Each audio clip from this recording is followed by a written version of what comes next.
Welcome everyone to Feed Your Passion Thursday. Good morning. I'm going to show you some panels, what to do with panels, and then what to do with them when they aren't straight. How do you start? So I'm Lori from Lori's Country Cottage, and welcome to Feed Your Passion Thursday. Do these panels remind you of any cities you've been to? Wouldn't they be lovely on a side of a bag like this? What about this? Is that a city you've been to? Looks like rural Alberta. These are using panels or repeating fabric that has a scenery on it. Great way to put into a tote bag.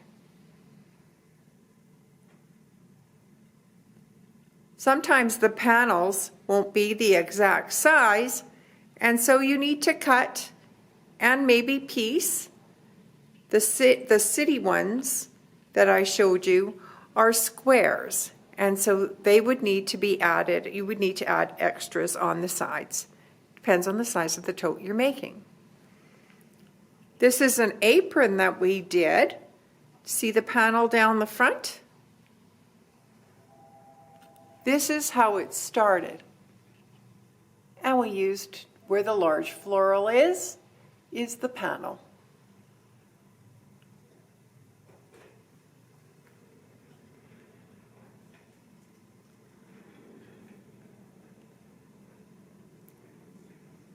The music note panel is actually just borders around the outside.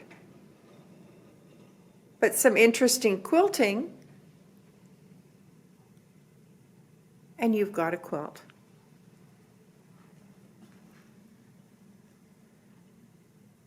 So now with the situation that we're in, and you're handed lemons, you can make lemonade. This is a brand new panel that just came in that has delicious colors on it, the yellow and the blue. And there's on the panel, there's 4 placemats. So all you would need to do would quilt them, and you could quilt them following the lines on here, which would be so easy. And you could use these to make pot holders, or you could piece something around them to make placemats. There's 4 of the large placemats, and I think there's 8. No, and there's 4 of the small ones, the mug mats or trivets. Could make 4 more placemats with that. This is a little book that we've got. It's a panel as well. You could piece it into a quilt, or this has Soft and Stable in it, which is a nice stabilizer, but what a wonderful gift. That's a panel, and here's another one, Duckies and Mum. That's another story book with numbers. This is a cute little panel, comes in pink or blue. And we have some kits made up from Gigi's Thimble. And can you see the panel in there? Oops, I got a little bit of a glare. There we go. You can see the panel in there, the animal pieces, and then the blocks here with the writing on them.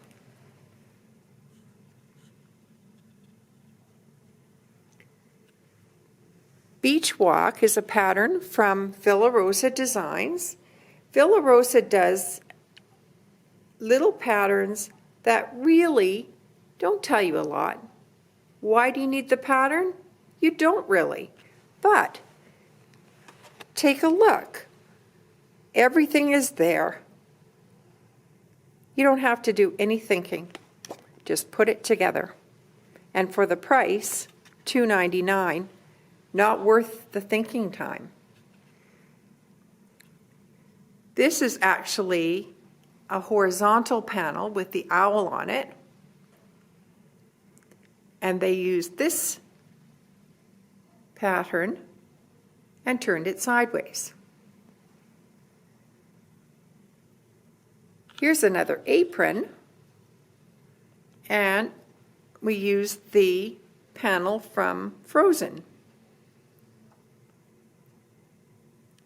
The other panel from Frozen, and you can't see it very well here,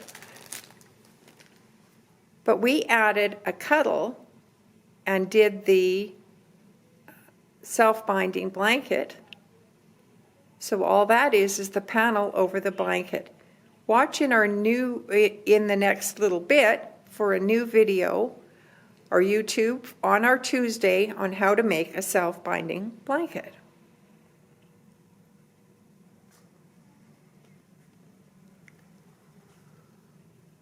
Winnie the Pooh and Friends work up great for that little apron.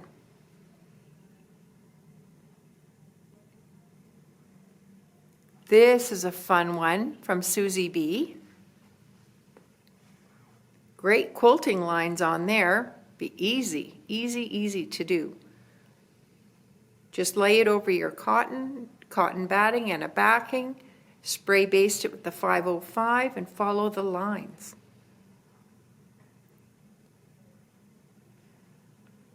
These just came in, just arrived. Endearing and River Rock.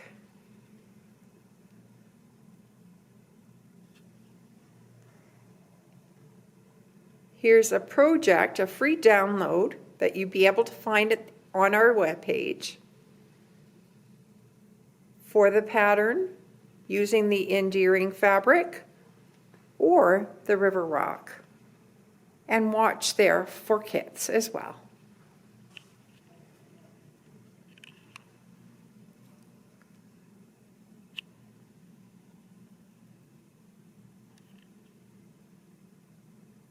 So how do you get started with a panel? When fabric comes in to our distributors or the distributors who are sending the fabric out, it comes from the mill on a huge roll. And it is all flat, and we want it to be folded in half and rolled on a bolt. When they do that, they use a huge machine that grabs both ends, folds, and rolls. And when it does that, it will distort your fabric sometimes. So when you get your panel and you want to straighten it,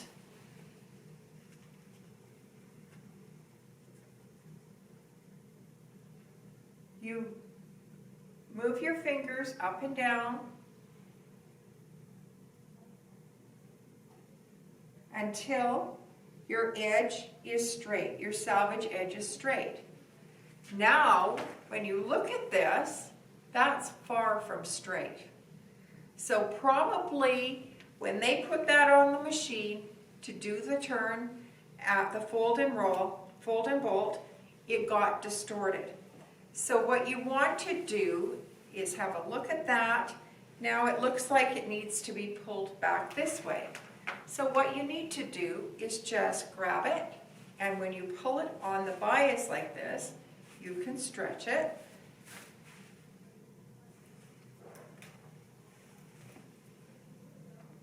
What you want to do is straighten it out. You can see it's a little bit better, but I think I need to do a little bit more tugging on it to straighten it. Sometimes that's all you need to do.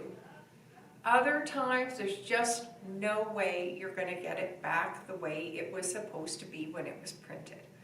And so with that, always use the lines in your panel for your cutting lines. That way you know it's going to be straight. Once you start adding your borders and doing the quilting, etc., that little bit that it's out will be taken into the quilting, etc., and you won't notice that it is not straight. If it's out a lot, yeah, you must do something, but always use the lines on there. Even once you've straightened it like this, if you want to use the lines on it to do your straightening, to do your trimming, so that you've got a straight product to start with. Anything that you want to make, such as the aprons or the tote bags, you want to take the pattern piece, take the measurements, and see where that fits the best on your panel. So when I did the little apron, I used this part of it. I took took my ruler, took the pattern, looked to see what the measurements were, and I was able to fit it on here. Then I used actually the back for the back of the apron. Here's a little apron that I used this panel for. So here's the panel, the frozen panel, the new frozen panel. And can you see where I've got the apron there, where I've cut it out?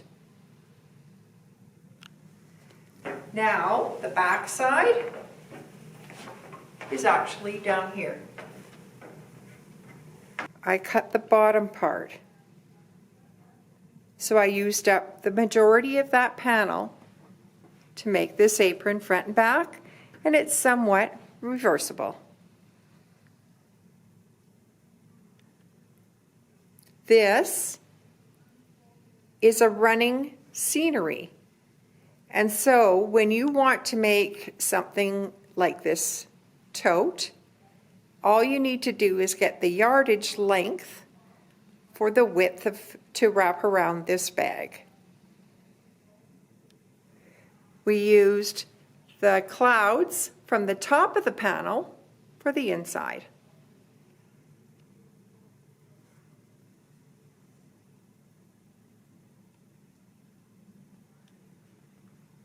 If you don't have the luxury of having a running scenery like this and have panels, think about putting one panel on one side of the buttons and one panel on the other. Maybe a strip of plain or a coordinate on the back, or another panel. Depends on the size of your panel. Make your fabric strip that way the same size as what you need, utilizing different pieces of the panel.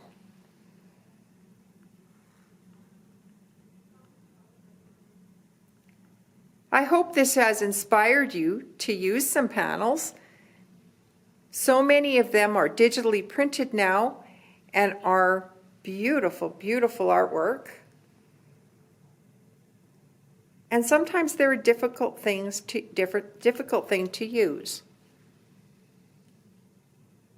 Thanks for watching. I hope you've got some inspiration to do with some of the panels you've got, or something that you may see that is giving you inspiration to make something for someone special or for yourself.